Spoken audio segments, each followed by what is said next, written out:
It was the winter of 1836, in the great and sprawling city of London, England. December had settled heavily over the capital, bringing with it a biting cold that drove workers from the streets early and kept fires burning in even the humblest of hearths. The Thames ran grey and iron-coloured beneath a low sky, and coal smoke lay across the rooftops of Paddington, Lambeth, and Edgware Road, like a second, darker fog. In the narrow lanes and crowded courts of the city, thousands of men and women went about the business of survival, carrying, washing, mending, selling, each caught in the ordinary machinery of Victorian daily life, largely invisible to one another and entirely invisible to the law. Among these thousands was a woman named Hannah Brown. She was 56 years of age, a washerwoman by occupation, and a woman of considerable resilience. She had known grief many times over. She had known poverty. She had known the particular loneliness of a woman alone in a city that offered little comfort to those without means or connection. And in the autumn of 1836, she had finally allowed herself to believe that her fortunes had changed. She would not live to see the new year. Hannah Brown had been born in the spring of 1780 in a market town in the county of Norfolk. She was the second eldest child of a schoolmaster and a seamstress, and she was raised with the particular combination of learning and practicality that such a household produced. She could read and write with ease, manage accounts, and turn her hand to whatever the occasion demanded. By the age of 16, she was employed as a maid in a large house in Norfolk, and by 20 she had made the journey south to London. In the city she had worked in domestic service, married a shoemaker named Thomas Brown, and watched that marriage dissolve when Thomas sailed for Jamaica to pursue a distant inheritance. He was washed overboard during the voyage. She never heard from him again, and the inheritance, whatever it may have amounted to, passed entirely beyond her reach. She remarried. Her second husband, too, died. She was widowed for the second time before the age of 50, and she met this blow as she had met the others before it, with a steadiness of spirit that those who knew her remarked upon with genuine admiration. She found employment as a housekeeper, first for a hatter named Mr. Perrin, and later for a Mr. Oliver, a gentleman in the trade of anchor manufacture. She saved where she could. She purchased a mangle from a carpenter named Mr. Ward of Cherney Street and established herself as a washerwoman. She washed, she mended, she returned to work. It was unglamorous labor, hard on the hands and harder still on the back, and it earned her little enough, but she was saving, slowly, toward the purchase of a small shop where she intended to sell fruit and pastries. It was a modest dream. It was hers. In the summer of 1836, she met a man named James Greenacre. He was 42 years of age, broad in manner, easy in conversation, and possessed of a reputation for business acumen that his neighbours received with varying degrees of credulity. He claimed interests in farmland across the Atlantic. He spoke of ventures and connections and prospects with the fluency of a man accustomed to being believed. He had, he said, buried 3 wives and 4 of his 7 children. It was this last detail that appears to have moved Hannah most. She understood grief. She extended to him the sympathy that only the bereaved can offer one another. By November of 1836, 3 months after they had first been introduced, he had proposed marriage. She accepted. The wedding was arranged for Christmas Day. Greenacre told Hannah that he owned farmland in the United States of America and suggested, with what must have seemed to her the practical wisdom of a man experienced in new beginnings, that she sell her belongings before they departed together for North America. There was little sense, he explained, in transporting the accumulated possessions of a washerwoman across the Atlantic when they would have no need of them on the other side. Hannah did as he asked. She sold virtually all that she owned.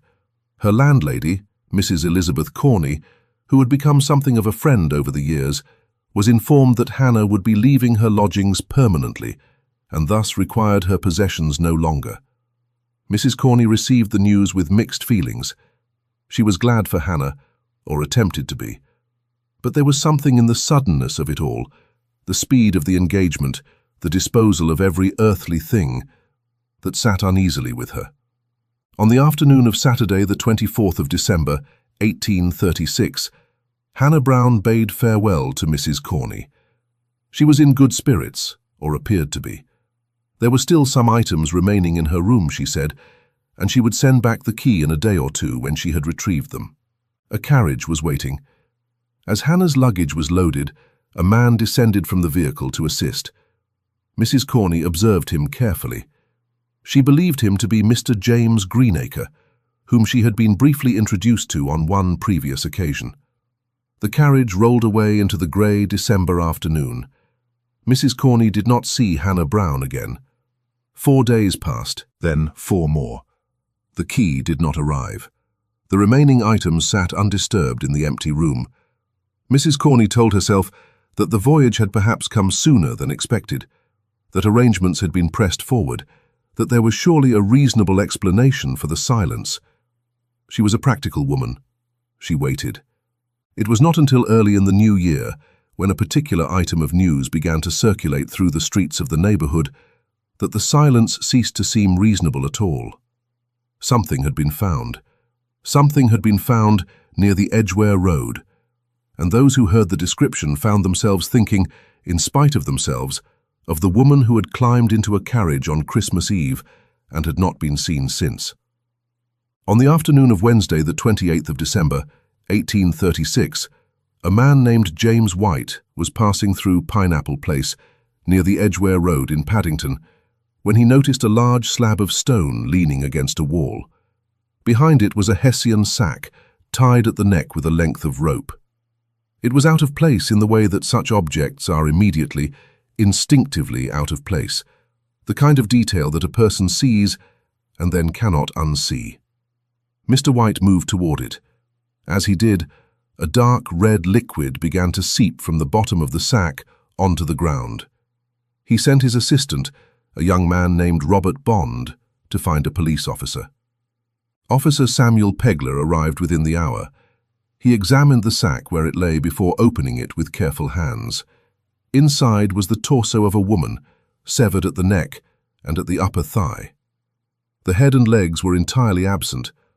Officer Pegler gathered the sack and several pieces of scattered cloth from the surrounding ground, loaded them into a wheelbarrow, and conveyed them to Paddington Police Station. The torso was examined by Mr. Girdwood, the district surgeon, who conducted what the records describe as a most minute examination of the remains. He concluded that the body was that of a female of approximately 50 years of age.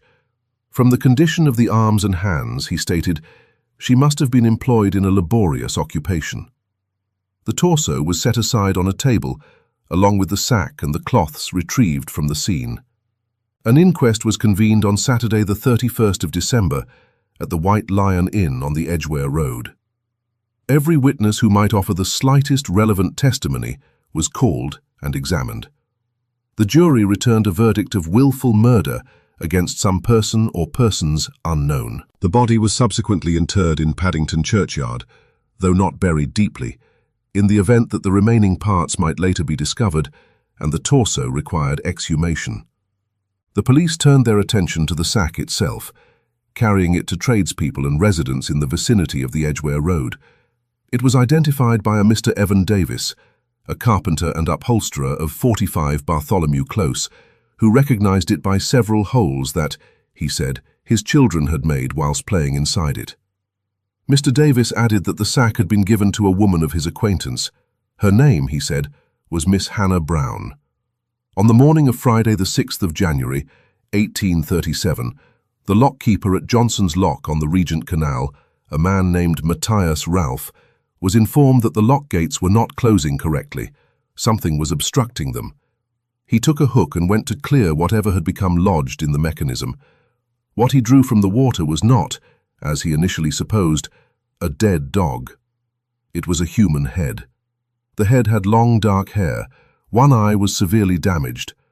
Upon the left ear there was a distinct and noticeable scar, the kind of scar left by a tearing wound. Mr. Ralph wrapped the head carefully and conveyed it to the local police station. A post-mortem examination was subsequently conducted, which revealed that the victim had suffered a severe and forceful blow to the back of the head.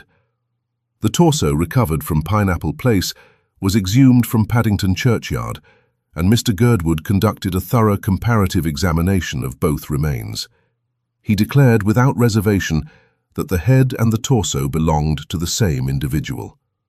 On Thursday, the 2nd of February, a labourer named James Page, working in Cold Harbour Lane between Camberwell and Brixton, discovered a second sack concealed among bushes at the roadside. A human knee was visible through a hole in the fabric. Inside were 2 severed legs, separated from the body at the upper thigh by cuts that the examining surgeon described as jagged and forcefully applied. Constable William Woodward conveyed the legs to the police station, where they were examined alongside the previously recovered remains. Mr. Girdwood confirmed that all parts belonged to a single body. The head was placed on public display. Thousands came to observe it, driven, the newspapers reported, by a combination of civic duty and morbid curiosity. No reliable identification was produced. As decomposition advanced, Mr. Girdwood was instructed to preserve the head in spirits, after which it was kept at his residence for inspection by any person who might assist in identifying the deceased. If you are finding this case as compelling as we do, please take a moment to like this video and subscribe to our channel. It truly helps us to continue researching and presenting these forgotten histories. We read every comment, so please do share your thoughts on this case below. Now, back to London in 1837. It was Mrs. Elizabeth Corney's growing unease that proved decisive. When she and her husband, Mr. John Corney, spoke with Mr. Evan Davis, who, having heard of the unidentified head discovered at Johnson's Lock, had already made his way to Paddington Police Station, the identification was made. Mr. Davis was escorted to the residence of Mr. Girdwood.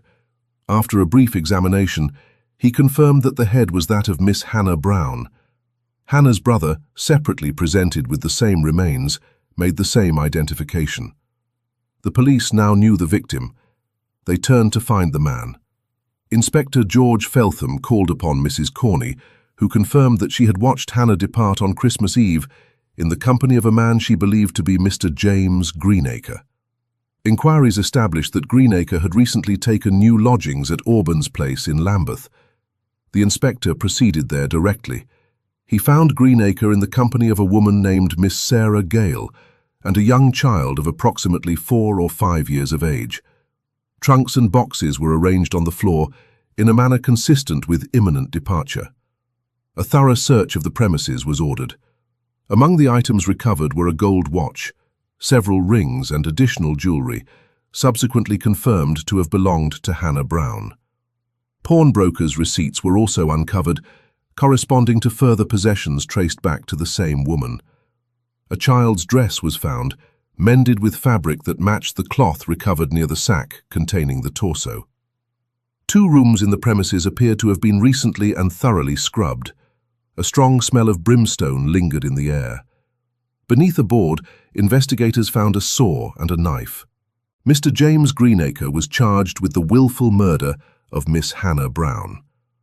The trial opened at the Central Criminal Court on Monday the 10th of April 1837 before Chief Justice Sir Nicholas Tyndall. The prosecution was conducted by Mr. John Adolphus and Sir William Henry Bodkin. They argued that the proposal of marriage had been a calculated deception from its inception, that Greenacre had possessed neither property nor genuine intention, and that the entire scheme had been designed to strip Hannah of her modest savings and belongings before she was murdered. It was further alleged that Greenacre and Miss Gale had planned to depart for America before the discovery of the remains. 3 surgeons, Dr. Gilbert Finlay Girdwood, Dr. James Hunter Lane, and Dr. James Birtwistle, testified regarding the injuries to the body. Though some disagreement arose concerning which injuries had been inflicted before and after death, all 3 were in agreement that the wound near the left eye had been delivered whilst Hannah Brown was still living. The prosecution maintained that she had been struck in the face, had fallen backwards against a hard surface, and had been subsequently dismembered in a deliberate effort to conceal the crime.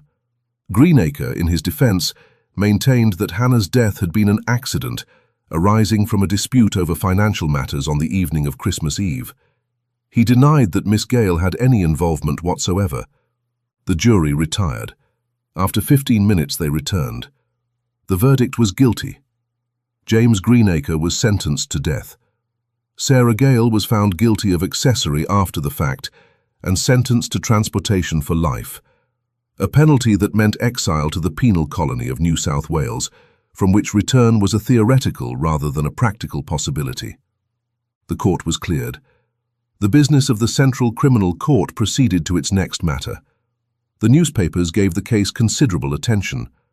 The Times and the popular press ran detailed accounts of the trial proceedings, the dismemberment, the public display of the head, and the long chain of circumstance by which Greenacre had been identified and arrested. The case was discussed in the streets and in the taverns and in the parlours of those who read the papers over their morning tea. It acquired a name of its own in the common speech of the city: the Edgware Road murder, the Bermondsey horror. The name shifted depending on who was telling the story. In the weeks between sentencing and execution, Greenacre occupied himself chiefly with writing. He showed little interest in the chaplain who visited him and less in the spiritual preparation that the prison authorities considered appropriate to a man in his condition. His letters, addressed to his legal representatives, reiterated his claims that Hannah's death had been accidental and that Sarah Gale had played no part in any of it. He expressed particular agitation regarding a separate allegation, that he had been responsible for the death of a child he had fathered with Miss Gale. He insisted the child had died of natural causes, though he admitted to having left the infant outside the door of a gentleman in Haymarket, from which the child had been conveyed to St. James' Workhouse, where she died 9 months later. Miss Gale, questioned separately, confirmed his account. On the morning of Monday the 2nd of May, 1837, James Greenacre was hanged outside Newgate Prison. The crowd was large, and, by the accounts of those who recorded it, loud. The proceedings were brief. The drop fell. Death was immediate. Several months later, Sarah Gale was conveyed aboard a transport vessel and carried across the world to New South Wales. What became of her in the colony, the records do not in detail show.